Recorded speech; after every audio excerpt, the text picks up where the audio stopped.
नमस्कार, स्वागत है आप सभी का हमारे YouTube चैनल पर। प्रजा और प्रजातंत्र के बीच जो पिछले 79 वर्षों का विश्वास था, अब वह पूरी तरह से टूटता हुआ नजर आ रहा है। एक प्रेस कॉन्फ्रेंस ने इस विश्वास को पूरी तरह से धराशायी कर दिया है। एक तरफ leader of opposition Rahul Gandhi लगातार यह आरोप लगा रहे हैं कि इलेक्शन कमीशन ऑफ इंडिया ने वोट चोरी करते हुए भारतीय जनता पार्टी को इसका सीधा राजनीतिक लाभ पहुंचाया है। वहीं जब मामला इलेक्शन कमीशन ऑफ इंडिया के हाथों से निकलता दिखा, क्योंकि एक तरफ राहुल गांधी पूरे इंडिया अलायंस के साथ इलेक्शन कमीशन को घेर रहे हैं, वहीं दूसरी तरफ से सुप्रीम कोर्ट ऑफ इंडिया ने इलेक्शन कमीशन को उन 60 लाख लोगों की लिस्ट जारी करने के लिए कहा है जिन्हें इलेक्शन कमीशन द्वारा मृत घोषित कर दिया गया है। ये एक तरह से इलेक्शन कमीशन के लिए दूसरा झटका था। तीसरा झटका मुख्य चुनाव आयोग को तब लगा जब भारतीय जनता पार्टी के केंद्र में पूर्व मंत्री अनुराग ठाकुर ने 13 अगस्त को एक प्रेस कॉन्फ्रेंस की, जिसमें उन्होंने वायनाड कंस्टिट्यूएंसी में वोटों के हेरफेर के आरोप लगा दिए। पोलिंग एजेंट कोई आरोप नहीं लगाते तो आप क्यों कैसे कह सकते हो? कोई इलेक्शन पिटीशन आज तक फाइल नहीं की कांग्रेस के किसी नेता ने, तो आज इस तरह के झूठे आरोप क्यों लगते हैं? और कांग्रेस में आंतरिक लोकतंत्र खत्म हो चुका है। के.एन. रजन्ना ने, कांग्रेस के वरिष्ठ नेता, जब अपनी पार्टी पर सवाल खड़ा किया कि भाई हमारी सरकार 2024 में कर्नाटक में कांग्रेस की जब ये वोटर लिस्ट बनी, तब आप आंखें मूंद करके बैठे थे, हाथ पे हाथ धर के बैठे थे, तब क्यों नहीं बोले? ये आरोप लगाए तो मुख्यतः राहुल गांधी पर थे, मगर इन आरोपों ने मुख्य चुनाव आयोग और भारतीय जनता पार्टी को ही कटघरे में लाकर खड़ा कर दिया। इससे पहला सवाल तो ये उठा कि भारतीय जनता पार्टी के पास ये डेटा आया कहां से?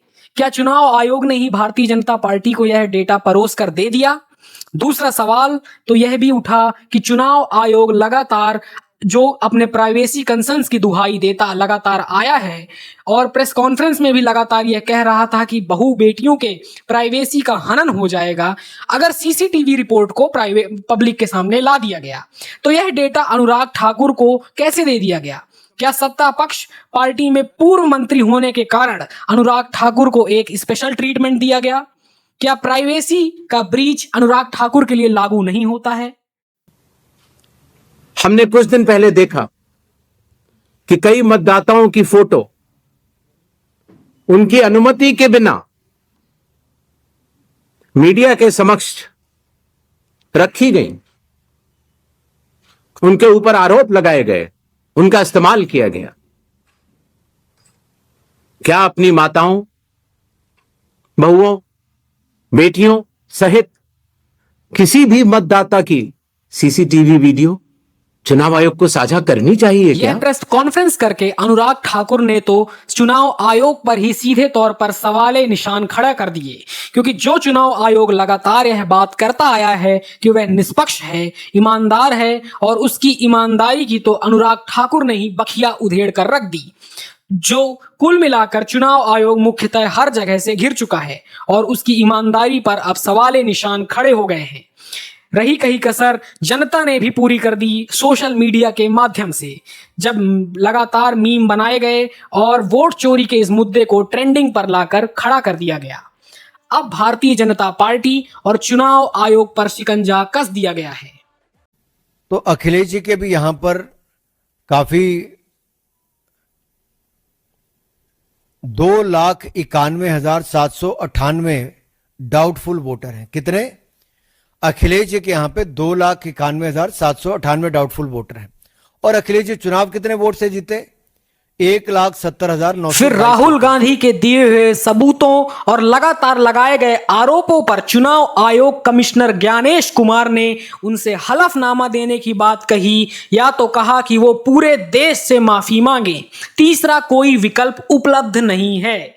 लोगों की संख्या और इन सब के समक्ष, सारे मीडिया के समक्ष ये कहना कि अगर मतदाता सूची में आपका नाम एक बार और है तो आपने 2 बार मतदान किया होगा और कानूनी अपराध किया होगा, और मेरे सारे मतदाताओं को अपराधी बनाना और चुनाव आयोग शांत रहे, संभव नहीं। हलफनामा देना होगा या देश से माफी मांगनी होगी, तीसरा विकल्प नहीं है। मगर मुख्य चुनाव आयोग द्वारा अनुराग ठाकुर से तो कोई एफिडेविट या किसी हलफनामे की डिमांड नहीं की गई, ना तो अनुराग ठाकुर से पूरे देश के सामने माफी मांगने की बात कही गई। तो ऐसा पक्षपात क्यों किया गया? फिर एक विचित्र दृश्य हुआ। जब हलफनामा या एफिडेविट की डिमांड की गई तो समाजवादी पार्टी के सुप्रीमो अखिलेश यादव ने 18,000 एफिडेविट चुनाव आयोग के समक्ष जमा करा दिए। तो चुनाव आयोग ने यह कहते हुए बात को टाल दिया कि उसे अब तक वो एफिडेविट मिले ही नहीं है। उत्तर में अखिलेश यादव ने एक ट्वीट करते हुए एफिडेविट की रिसीप्ट देश के सामने लाकर रख दी। फिर चुनाव आयोग का कोई जवाब नहीं आया। ज्ञानेश कुमार की प्रेस कॉन्फ्रेंस के बाद लगातार अब चुनाव आयोग की निष्पक्षता और ईमानदारी पर अब प्रश्न चिन्ह खड़े हो रहे हैं। प्रेस कॉन्फ्रेंस की तो गई थी चुनाव आयोग पर लगे आरोपों को झूठा साबित करने के लिए, मगर शुरुआत से ही प्रेस कॉन्फ्रेंस में ज्ञानेश कुमार एक रटे रटाए और सुनियोजित भाषण को देख देख कर पढ़ दिया, और जब पत्रकारों से बात करने की बात आई तो गोलमोल कर बातों को घुमाने का काम करने लगे।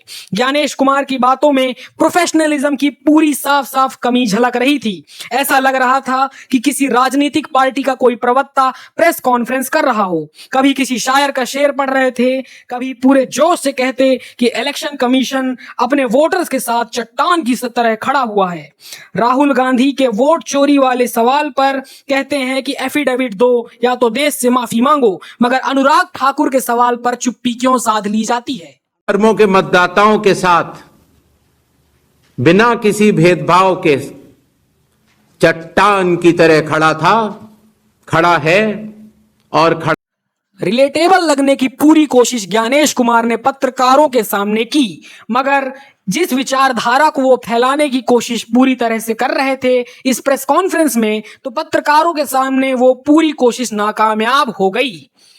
अब अगले वीडियो में मैं ज्ञानेश कुमार का पूरा इतिहास और उन पर लगने वाले महाभियोग प्रस्ताव, जिसकी विपक्ष डिमांड कर रहा है और उसे ले आने की तैयारी कर रहा है, अब उस पर चर्चा होगी। तो हमारा चैनल जरूर सब्सक्राइब करें। धन्यवाद।